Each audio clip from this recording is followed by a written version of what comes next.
This is training video number 20 for the Duplo DBM 200, 250, and 400. Those three booklet makers, as far as the touchpad is concerned, are very close in proximity. They operate the same. So we're going to use this training video to show you how to move the staple and the fold. Now, one thing to remember, when you're running along, sometimes things can change. Sometimes the printing can change position, and that perfect bleed that you had before now all of a sudden is a 1/16 of an inch off. So it's not at all uncommon to have to make adjustments for changes either in the printing, size of paper, from one lift to the other, one job to the other.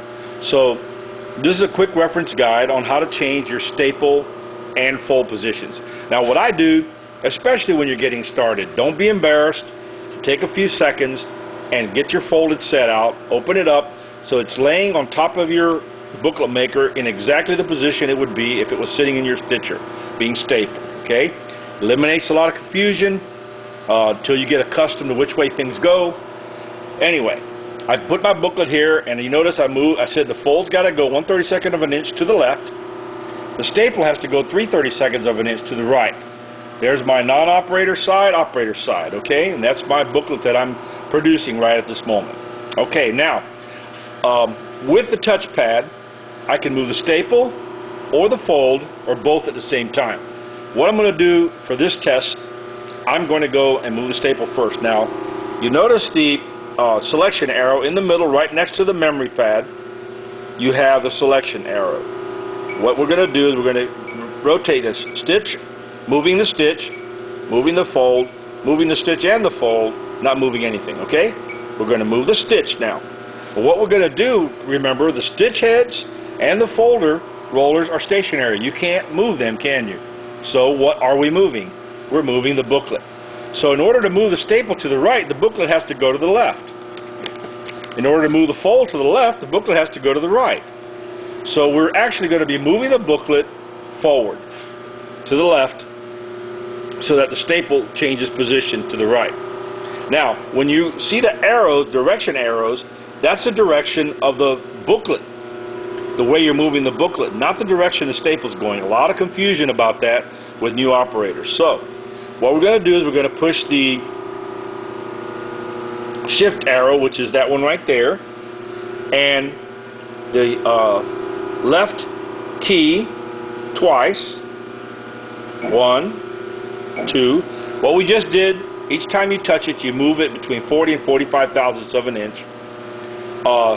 So we just moved it, say, a little over 2/32 of an inch, okay? Now the next is going to move the fold. So now we select, with our selector, the fold light lights up next to the fold symbol.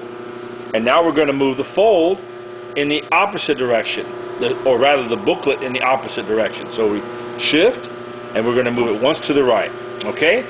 Alright, now we go ahead and release that mode.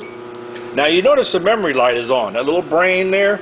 Okay, now if you want to remember this as a permanent size, you can hit that, it'll keep that, it'll make another memory with that size, but it's best not to do that unless you plan on running something exactly like that over and over and over again. So just to make these little minor changes, it's best to just leave it alone. Okay, now we're going to go ahead and run. We'll just run just a couple of sets to see how our move worked out. Alright, that's it. 2 sets.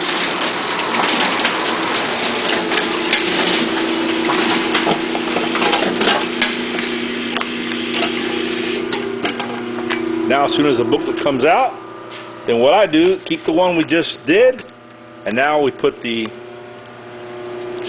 our corrected one there. As you can see, the stitch is perfectly on the fold. The fold is in perfect position.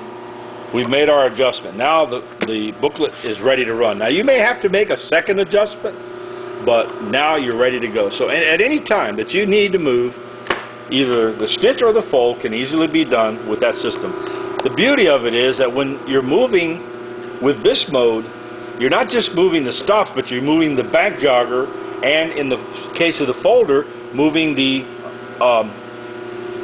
register fingers that stop that go down to stop the booklet. So you're actually moving both units at the same time. So it's really nice, because if you do it the other way, you'd have to move the stop and then move the back jogger. So, it's double the work. A very good feature on the Duplo system. This completes our training video. Thank you.